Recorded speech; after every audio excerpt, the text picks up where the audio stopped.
Hello, everybody. My name is Jessica Kiang. I am a film critic with Variety, with the New York Times, with the LA Times, with Rolling Stone, with basically anybody who'll pay me. I'm freelance.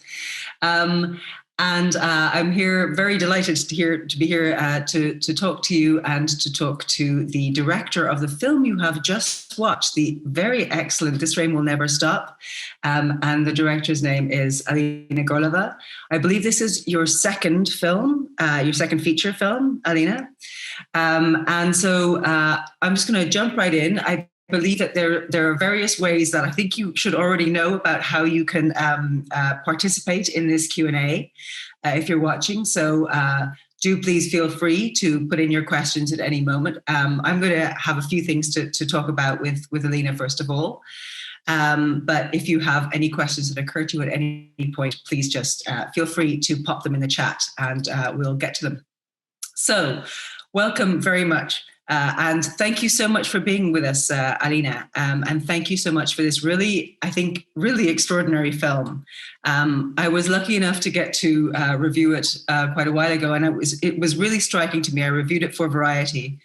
And I think, especially to those people who have just finished watching it, the thing that is probably, I think, going to be loom largest in their minds, because I know it looms largest in my mind, is the aesthetic approach that you take. Because I think there's a very simple, there's at the heart of the film, there's a very simple documentary that you could have made, a very straightforward documentary you could have made, because there's something very inherently interesting about the idea of a guy who has come from one conflict to another, who is like the child of two different, very conflicted regions. And you could have done a very straightforward version of that story. So please tell me a little bit about how your aesthetic approach to this evolved, because it is so very much not that very straightforward story that I think probably a lot of us have seen before. Hello, dear Jessica, and hello, audience. Hello from Kyiv, from Ukraine. Thank you a lot for this presentation and questions. So, like, everything was started from the space, from Donbass.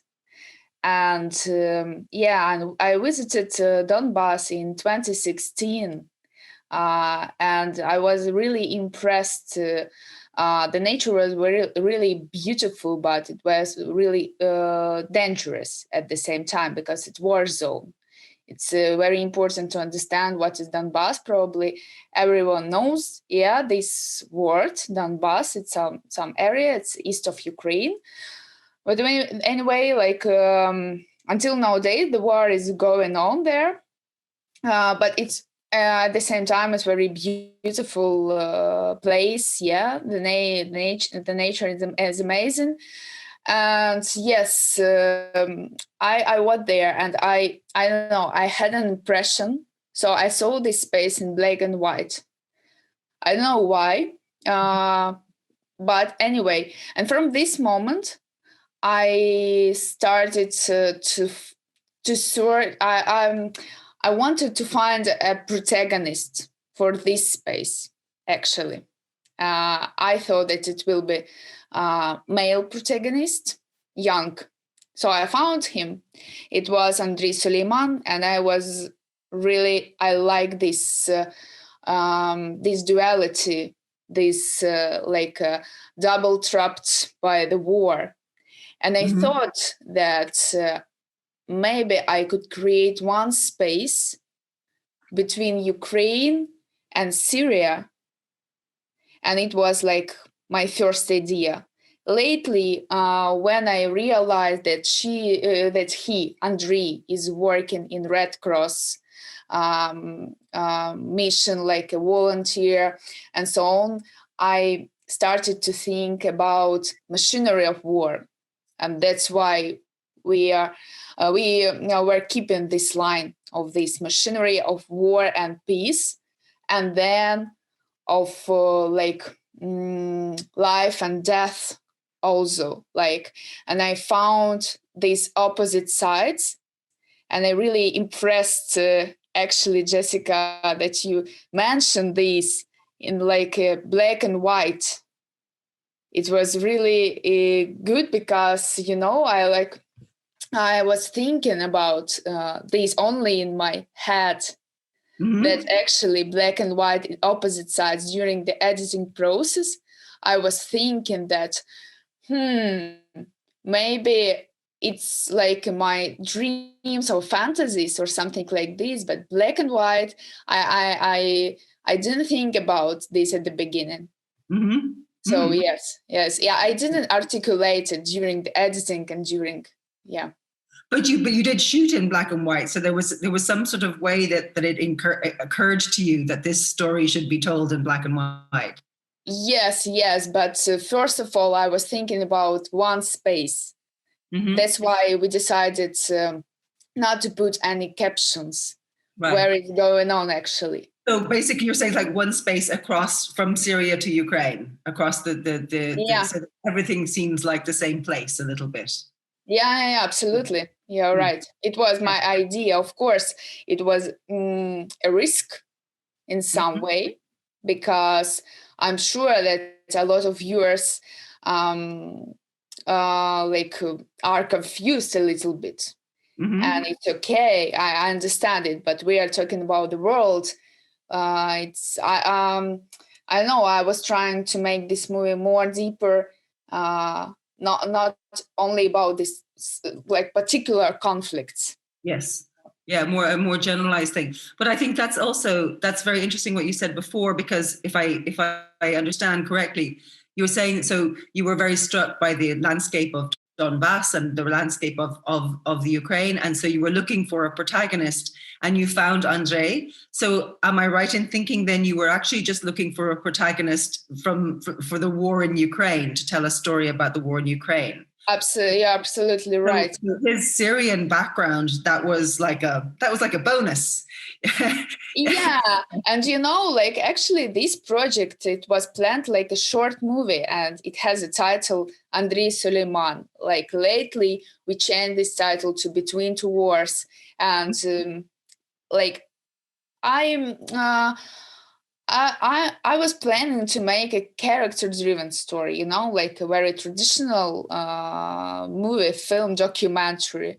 Yeah, no, you didn't. That didn't work out at all. Yeah, and this film started to create itself.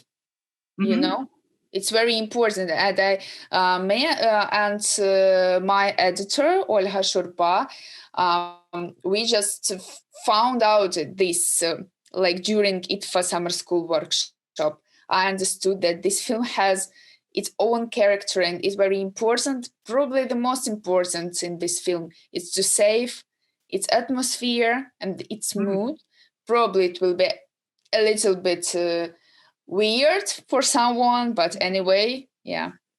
No, weird is really good. I think weird is I mean, it's it shouldn't sound like a bad thing, but it's exactly the right way to describe it. But I love what you're saying, because it makes it sound to me like the process of finding the film was an exciting process for you, because it's not like you came in knowing what you expected to find.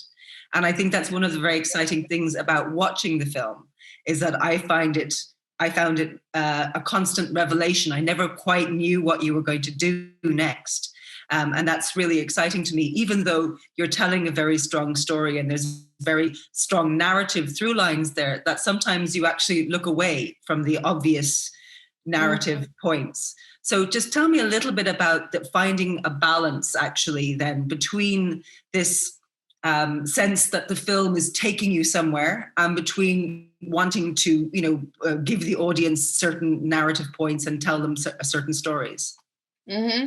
Yeah, it was the main thing, the most complicated thing during our editing process is to connect Andrei's and his family story between background and this metaphorical stuff, between these huge locations with a lot of people, how it actually it's connected to like a personal stories, and the main thing was how to organize this material. That's why actually these chapters, I decided to make these chapters because at the beginning, each chapter has its own name. Mm-hmm. Like, for example, Zero was from the very beginning, actually. Zero, Heimatland, it's like birthland. Yep. Yeah. Here in Berlin, where I am. Huh? It's here in Berlin. The Zero chapter is here in. I'm in Berlin right now. So. Oh yeah, really? Yeah, exactly. So it was like a blood, war and peace, transitum. Transitum, it means like these checkpoints between different countries and territories. So I decided to like put some names on the episode for the episodes.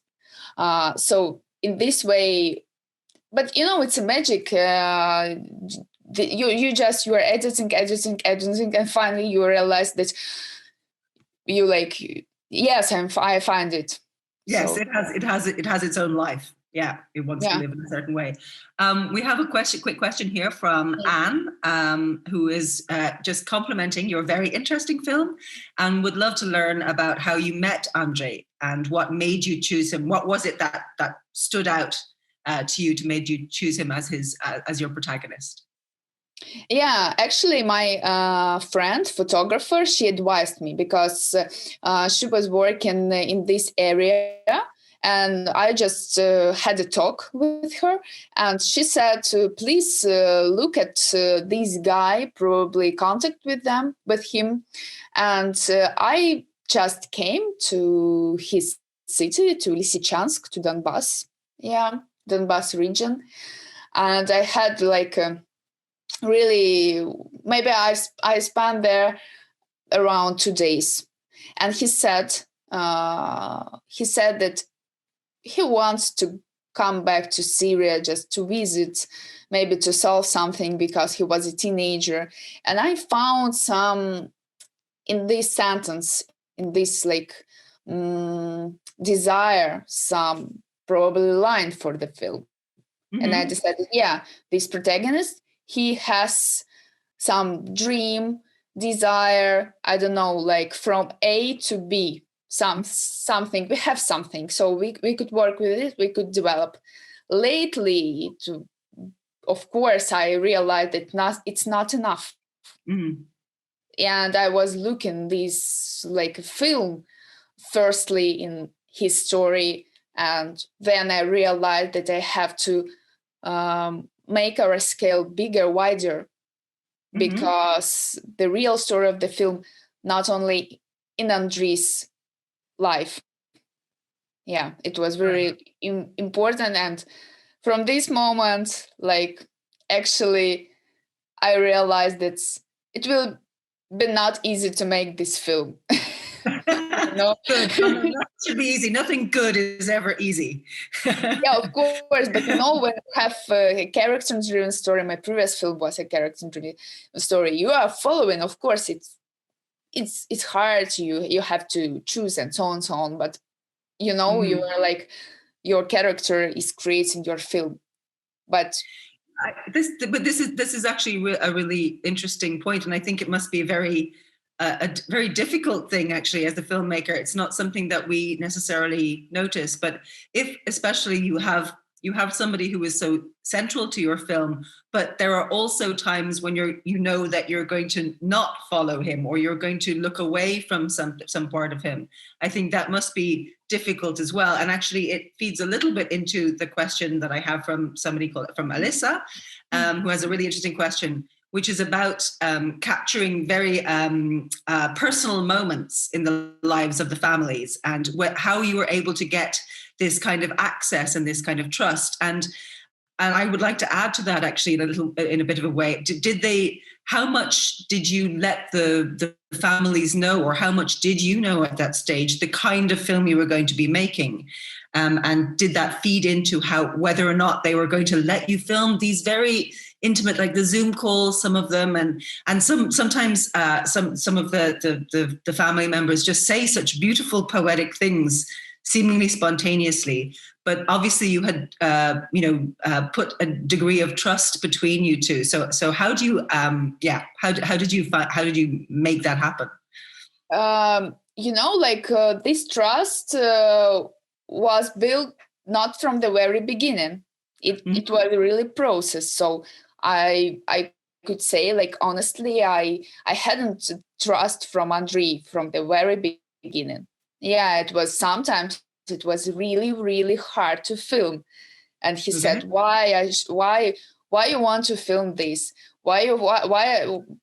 So for for what what will be what the film actually you are doing. So he had these questions, and we were building our friendship actually. And I should say that only during the funeral scene, where I was only with Andrei, without actually sound recordist, without DOP even, because it was really hard to bring them so quickly to Iraq.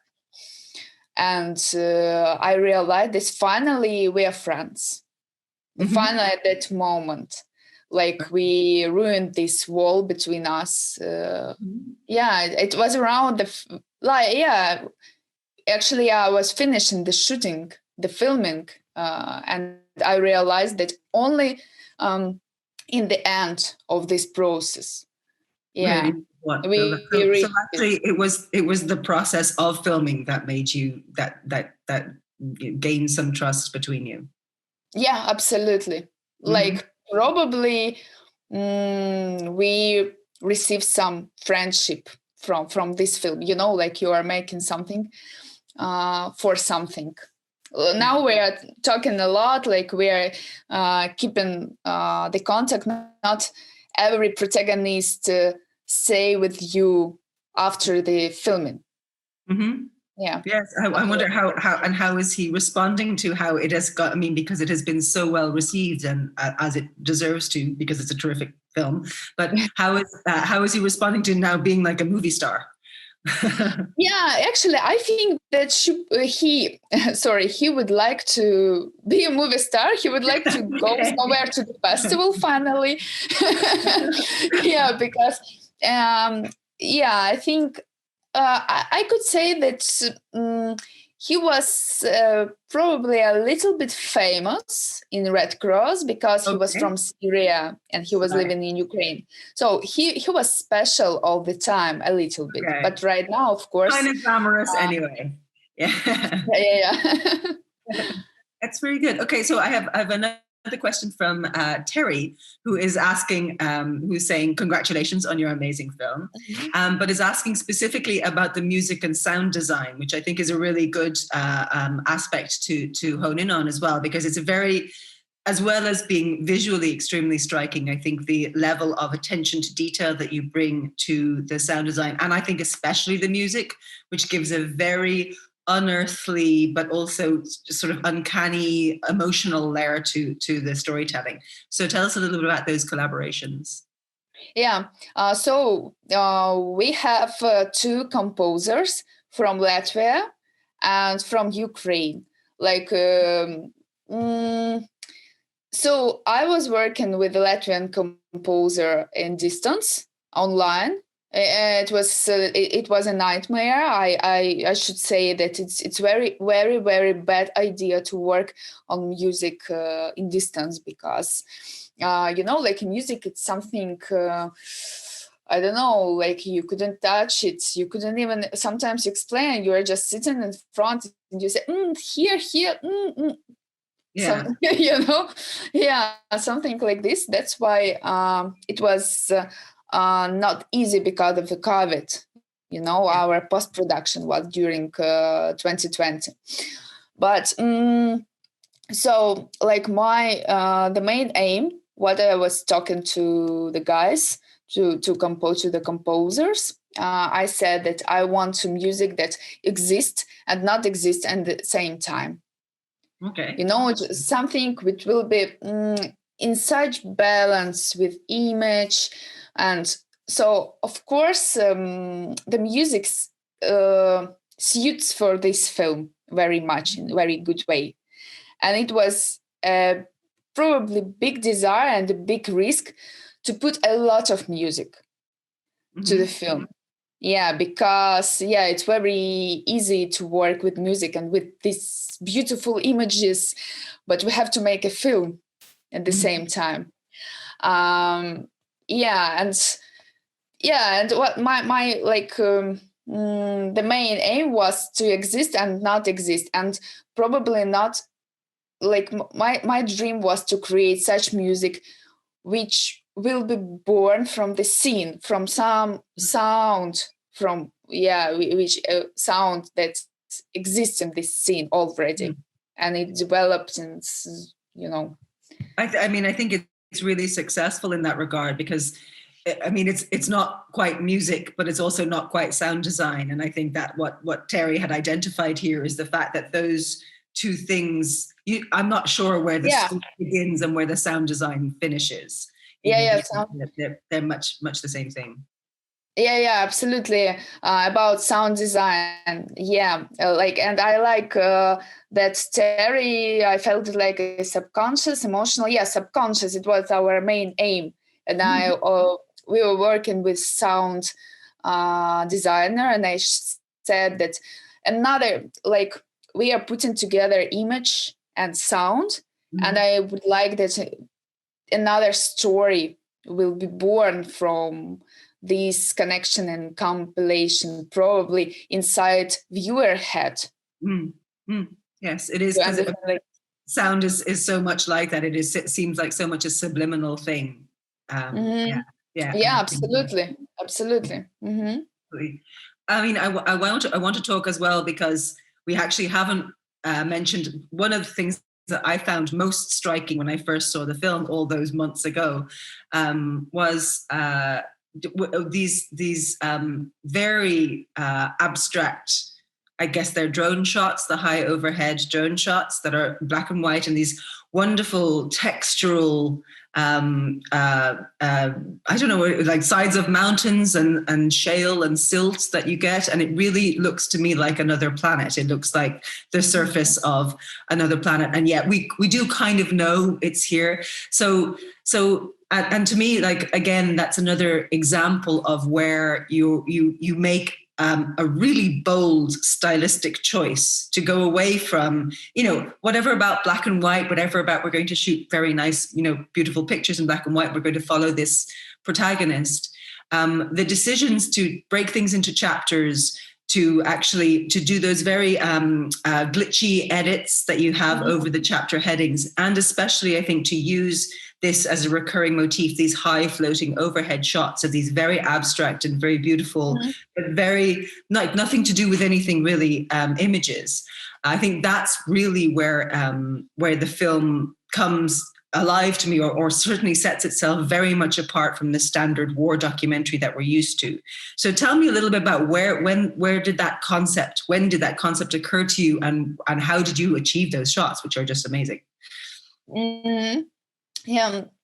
I like it's so much complicated to analyze this creative process, because I don't know, it's constructed from so very, like, during these 4 years, I was thinking so many times about this film, so I couldn't divide it, but about drone shots, I had this idea from the very beginning, but I didn't know for what, actually. And lately, when I realized that it's not a character-driven story, that we are not following we are following not only Andrei, like many other things, I realized that I have to create a game for the viewer.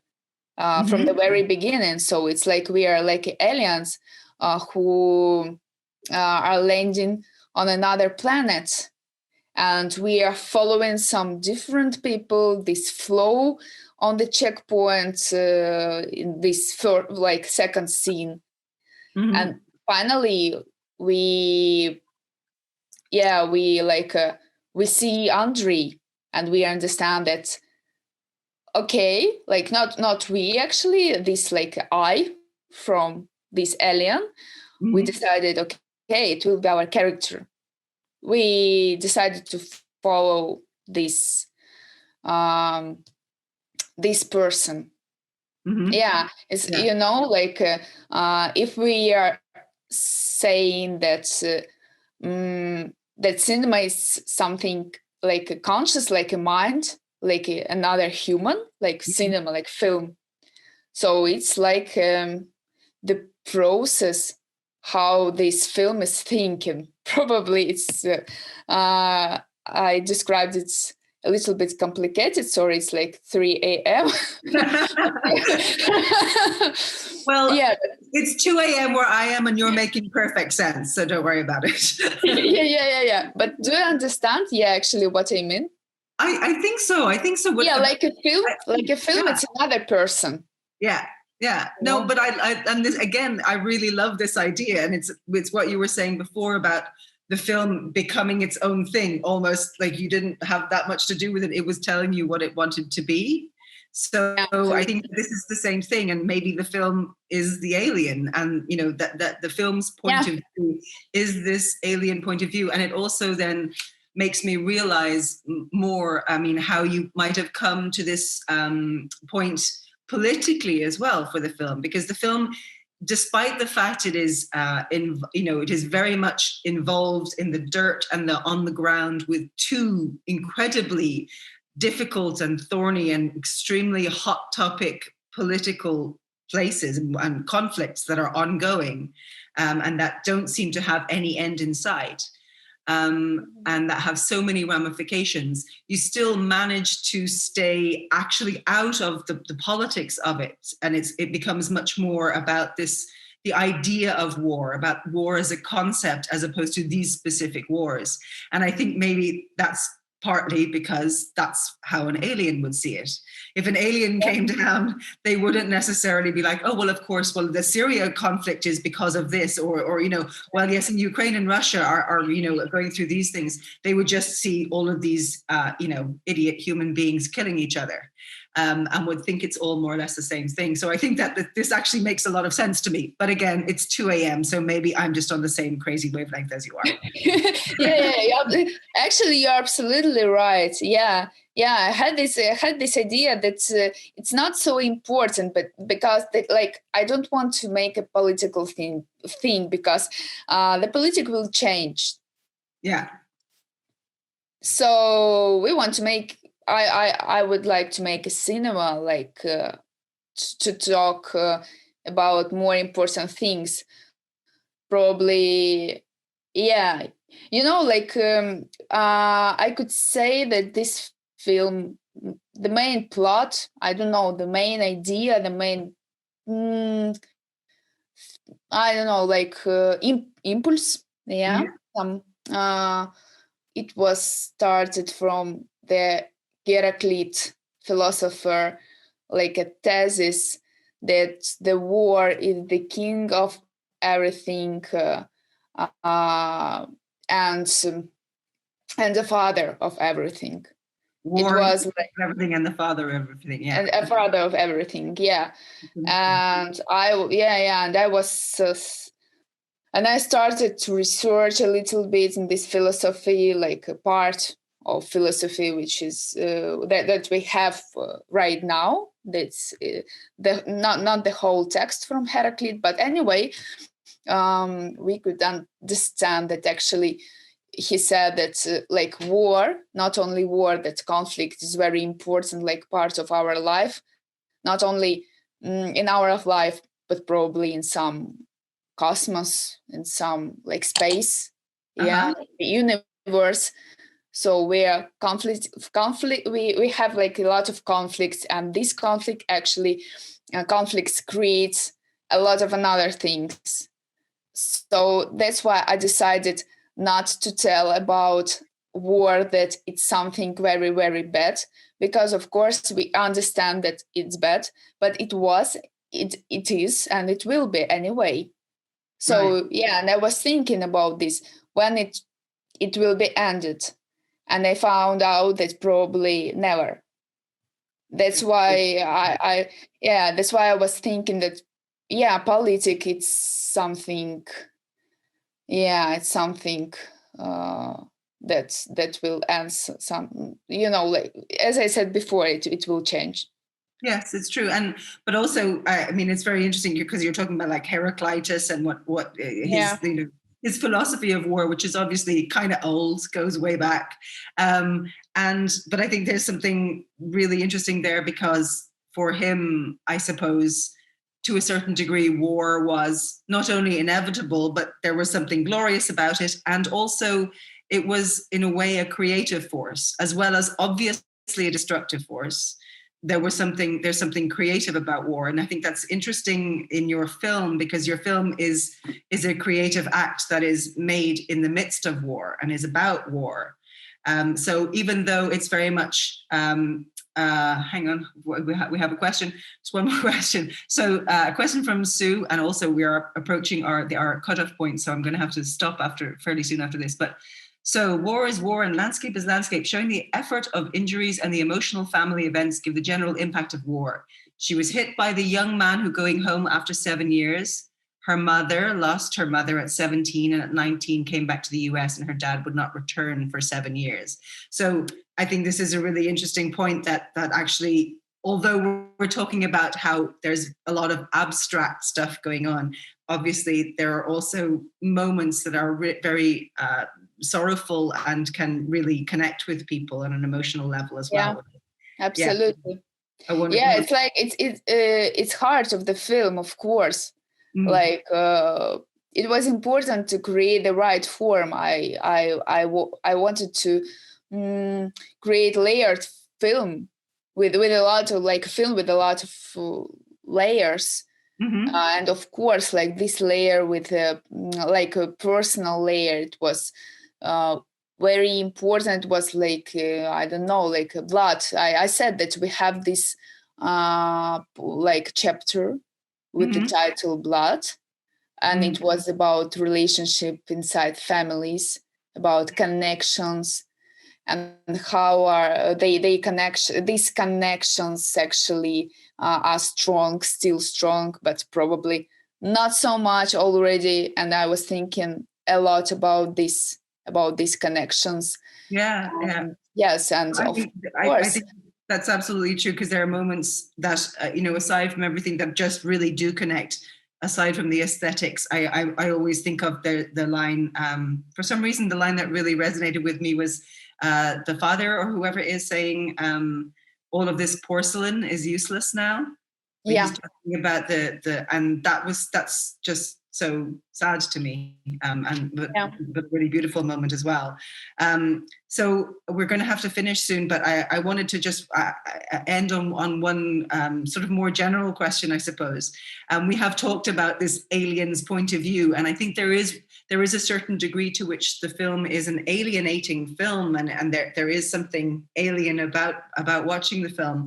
And I'm just wondering, you were talking about having edited the film and done post-production during the pandemic, but obviously you shot it before that. So I'm wondering now, has the experience of the pandemic, which is such an alienating thing and has put us all apart from each other, so like geographically and also spiritually in many ways, has it changed your attitude? Is there something that you would have done differently if you had this experience already? I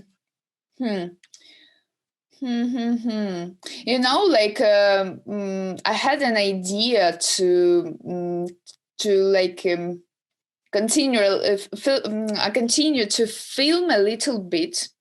When we had this pandemic already, because Andrei is working a little bit in Red Cross with the pandemic stuff. Of course, and I was thinking maybe I should to follow his new experience and to show that our world will fall in another disaster, and Andrei will deal in some way with this disaster, with this event. But then I decided that it's time to finish. and I have to stop film and stop Right. to the, like sometimes you realize, but no, I think it's interesting. Yeah, I mean, because I'm really happy that I created this film in that mood. I'm really happy that I don't have people in masks in my film. Yes. It's really interesting your question, and I will just find, because I had a really interesting title. I had another title. I will try to find. Okay. It's important. Yeah. But I love the title. I think the title of I had the title. I didn't want to search, but I had the title something like, "This is a world that no longer exists," or something like this. I had this variant of title. It's very interesting. Yes, it's true. Yeah, well, I mean, that world doesn't really exist anymore, but no worlds ever exist after you've filmed them. Everything. Yeah, absolutely. This is the main magic, I think, like one of the main magic in filmmaking. Yes, yeah. I think it's a magic that you capture incredibly well. And so thank you so much, Alina. Thank you, everybody, for tuning in. Thank you to True Falls Festival for programming this remarkable film, This Rain Will Never Stop. Please watch it if you haven't already. And good night, everybody. Thank you, everyone. Bye-bye.